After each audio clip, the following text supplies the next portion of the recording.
මිථුන ලග්නයේ මිථුන ලග්නයේ ලග්නාධිපතියා බුධ ග්‍රහය කේන්ද්‍රයේ ලග්නයේ සිටියේදී මේ සතියේ ආරම්භ වෙන්නේ.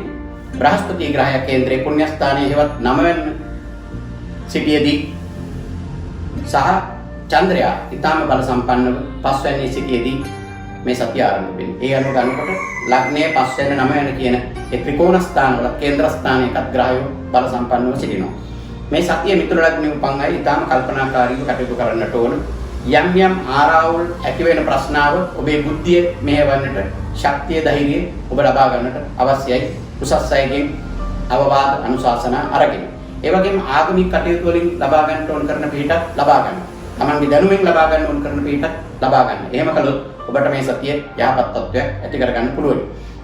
විශේෂයෙන් ජූලි මාසයේ 25 වෙනිදා බුධ ග්‍රහය කටක රාශියට යන නිසා මේ මිථුන රාශියේ බුධ ග්‍රහය ඉන්න කාලයේදී ඔබේ ඒ ප්‍රශ්න තියෙන කාරණාවල් විසඳ ගන්නට උත්සාහ කළ යුතුයි. පැහැදිලිව පෙන්වන දෙයක් තමයි චන්ද්‍රයා තුලා රාශියේ හේවත් කේන්ද්‍රයේ 5 වෙනි සිටියේදී සතිය ආරම්භ වෙන්නේ 19 වෙනිදා සවස වෘශ්චික රාශියට යනවා. එතෙන් සිට 21 වෙනිදා රාත්‍රිය දක්වා කාලයේ සුළු සතුරු කරදර ස්ත්‍රීන් සම්බන්ධයෙන් ඇති වෙන ප්‍රශ්න වගේ දේවල් සමගම ශරීර සෞඛ්‍ය සම්බන්ධයෙන් මනස සම්බන්ධයෙන් අයහපත් තත්ත්වයක් ඇති වෙන්නට පුළුවන්. 21 වෙනිදා රාත්‍රිය සිට 23 වෙනිදා රාත්‍රිය දක්වා චන්ද්‍රයා ධනු රාශියේ කේන්ද්‍රයේ 7 වෙනි ගමන් කරන කාලයේ විවාහ මංගල කටයුතු සහ ප්‍රේම සම්බන්ධතා වගේ දේවල් සම්බන්ධයෙන් කරන ක්‍රියාවන්ට හොඳයි. 23 වෙනිදා රාත්‍රිය මකර රාශියට යනවා.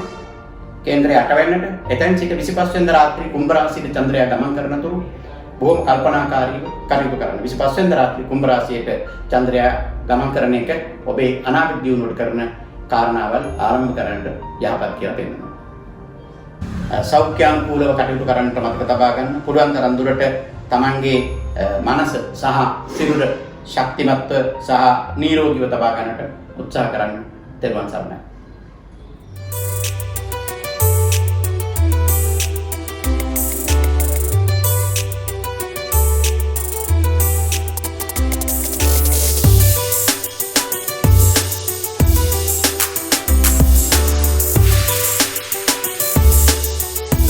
ඔබ හෝ ඔබේ හිතවතෙක් මේ රෝග ලක්ෂණ වලින් පෙළෙනවාද? උණ, උගුරේ වේදනාව, කැස්ස හෝ හුස්ම ගැනීමේ අපහසුව. එසේනම් සියල්ලන්ගෙන් මීටරයක්වත් දුරින් සිටින්න. මුව සහ නාසය වැසෙනසේ මුඛ ආවරණයක් පළඳින්න. සත්කාර කරන්නාද එසේ කළ යුතුයි.